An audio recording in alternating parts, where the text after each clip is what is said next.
Mata upu e se fulu, o se a ke rise ma le pouliuli. Ua fetalai mai Yehova ia Mose. Ina uru fale atuia ia Farao. Awa ua o wha ailo na loto ma loto ana au auna. Ina ia outu ina atu au nei whailonga i ona ruma. Ina ia e tau atu i talinga o lau whanau atua ma le whanau a lau whanau. O mea na au whaiai ai kupito. Ma au whailonga na outu ina atu ai ante i latou. Ina ia outou i lo ai, o au lava o Yehova. Ona ulu fale atu leo Mose ma Arona ia Farao. Walafa yatu i ante ia. O loo whapeona fetalai mai o Yehova le atu o sa e Peru. E te le mawhai ea se ia awhea ona e wha maulalo i o uluma. Tu mai ia lo unu e o. Ina ia lantou au na mai i ante au. Awa pe a whai e te le mawhai o na tu mai o lo unu e o. Whauta. A tae ao o te awina mai ai o se a ke rise i lo nuu. E lilo ai le fonga ele ele. E le mawhai o na iloa le ele ele. E aina i fo i toi mea na sao matotoe ma o tou le uatoa.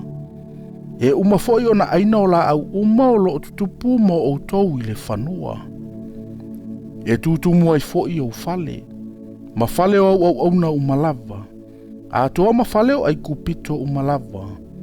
Na le iloa se mea whaapea e o matua. Po o matua o matua. Talu le aso na lato nonofo ai le nu e o i le aso nei.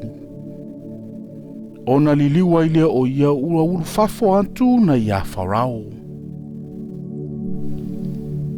Ona whaiane leo au na Farao ia te ia.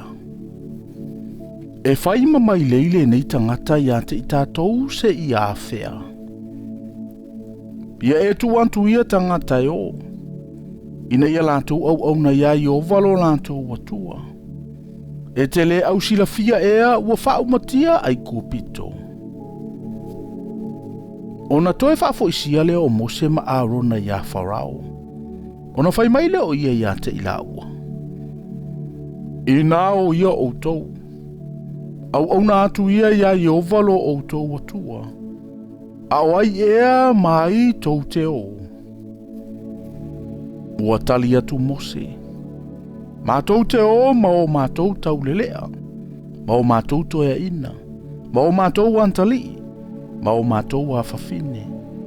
Mātou te o atu foi ma mātou la fu mā moe. Atoa ma mātou la fu povi. Awa o le a whailo mātou tau saminga ia Yehova. O na whai mai lea o ia ia te ilaua. Ia whaapea o na iai o Yehova ia te outou. Pe a whai o te tu ina atu outou e o ma outou whanau. Ia outou. Awa o lo lumana ile leanga ia te outou. E le whaapea lava. O atu ia outou tane. Ma au na ia Yehova. Awa o le mea lea na outou mana na o iai. O na tulia leo ila ua na iluma o Farao. O na fetalai mai leo Yehova ia Mose. Whaalolo ia lo uli mailunga o le lau ele o ai kupito i le se a kerise. Io a ilunga o le lau ele o ai kupito. E aina ai foi o la au afu uma o le whanua. O mea umalava ua totoe i le ua toa. O na whaaloaloa le Mose o lona totoe i lunga o le lau ele o ai kupito. O na whaangi mai lea Yehova o le matangi mai sasae i le lau ele i lea lava o uma. Ma lea lava po uma. Ua o i le tae au. O na au mai ai lea o se a kerise le matangi mai sasae. Ua e fo yo se a kerise o lunga o le lau ele umalavo ai kupito. Ua nonofo fo inu umalavo ai kupito. Ua tele lava. Sa lea i lava ana mua ni se a kerise tusa mai a se a kerise. E le toi whaapea lava. Ua ufiti ai le fonga ele umalava. Ua whaapauli ulingi ai fo ile nuu. Wa aina I fo o la au afu uma o le nuu. A toa mafua umalava o la auna totoe I le uatoa. E le ito e lava sina lau I se la au po se la au afu I le whanua. I le nuu a toa uma o ai kopito. Ona whaatalise leo Farao na a ami ia Mose ma Arona. Na ia whai mai fo I iai. Ua ouanga sala ia I o valo o tau atua. A toa fo I ma oulua.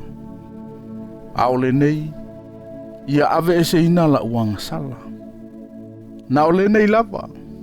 Ma ia oulua whaatonga atu ia I o valo o tau atua. Ina ia ave ese ina ia ante au. Na ole nei lava mala. O na alu esele o ia Farao. Ma whaatonga atu ai ia Yehova. O na whaaliliu ina le Yehova o le matangi mai sisifo e malo si lava. Ua siti ayo se a kerise. Ua lafo ia I le sami ula ula. O na le toe ai lea o se a kerise tasi le nu umalava o ai kupito. A ua whaamaa ina Yehova le loto Farao. E le tu ina mai lava le whanaunga Israel o. O na whetalai mai leo Yehova ia Mose. Ina whaalolo ia lo lima I le langi. Ina ia pouli uli le nuu o ai kupito. O le pouli uli e mawhai o na tango fia. O na whaalolo le e Mose o lona lima I le langi. O na pouli uli tele lava leo le nuu ato umo ai kupito. E tolu aso. Ua le feilo ai I latou. E le itula se tangata I le mea sanofo ai. E tolu aso. A o le whanaunga umalava Israelu. Ua malama mea uma sa latou no nofo ai. O na wala au mai leo Farao ia Mose. Ma ia whai mai. Ina o ia o tou. Tou te au na ia Yehova. Na o tou lafu ma moe mo o tou lafu povi tu upea ia. E tou o ma o tou whanau. A watali atu Mose. Ia e tu mai foi ia I mātou o taulanga ma taulanga mu. Ina ia mātou o si taulanga ai ia Yehova lo mātou atua. E ave lava mātou manu. E le tu una se atingi vai tasi. A wao mea ia e ave mātou te au na ai ia Yehova lo mātou atua. Mātou te leilo foi mea mātou te au na ai ia Yehova. Se ia mātou o antuai. A ua whaamaa Yehova le loto Farao. E le mawhai foi o ia o na tuina mai o I lantou weo. O na whai mai leo Farao I ante ia. Alu ese ia oe I ante au. Ia oe lava. Ne I tanto e whailoa I ma oe. A wao le aso tante whailoa I ai ma oe. E te oti ai lava. O na tali atu leo Mose. E moni lava lau whetalainga. Ta te le to e whailoa I ma oe.